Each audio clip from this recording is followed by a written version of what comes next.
ለህፃናትም ሆነ ለትልቅ ሰው የሚጠቅም ቁርስ ላሳያችሁ ብዬ ነው። እሱም ማለት ነው ከወተት ነው የሚሰራው ማለት ነው። ወተት፣ ኒዶ ወተት፣ ክሪም ፓውደር፣ እንቁላል እና በማንከሽከሻ ምንም ትልቅ ነገር ሳትፈልጉ ማለት ነው በማንከሽከሻ ለቁርስ ለመክሰስ መክሰስ አሁን ትልቅ ሰው ብትሆኑ ህፃናትን ብትሆኑ መክሰስ ይጠቅማል ማለት ነው። እና አንዳንዴ ምን ልስራላቸው ብላችሁ ህፃናትን ስታስቡ እንትን በሉ ስሩላቸው።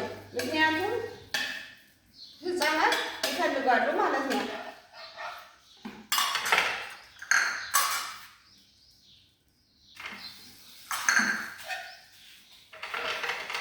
እና ውዶችዬ እንደዚህ አድርጋችሁ ስሩ። ችግር የለውም። ለህፃናት ይሆናል፣ ለትልቅ ሰው ይሆናል።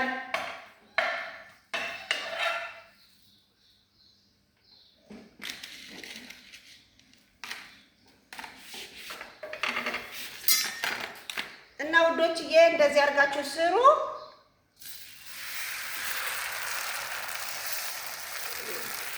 ትንሽ ጋዙ ፈጣን ስለሆነ ነው።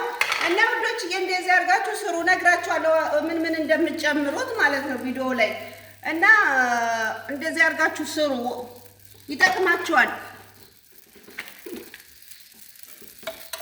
የልጆች ቁርስ፣ የትልቅ ሰው ቁርስ፣ መክሰስ ይጠቅማሉ። የምትጨምሩት ወተት፣ ኒዶ ወተት፣ እንቁላል፣ ክሪም ፓውደር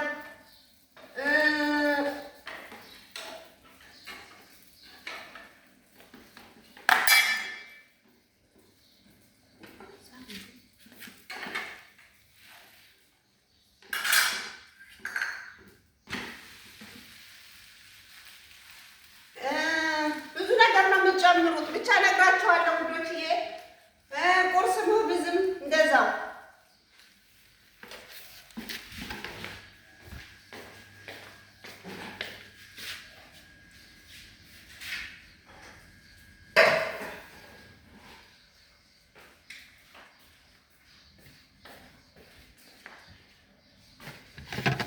ይሄው ጨርሻለሁ ማለት ነው። ይሄን ማለት ነው የምትሰሩት የምትጨምሩት ዛሬ ሙቀት ስለሆነብኝ ነው። ያው ዱባይ ስላለ ሙቀት ነው እያያዘብኝ ጋዝ ትንሽ እንትን ይላል። የምትጨምሩት እንቁላል፣ ክሪም ፓውደር፣ ኒዶ፣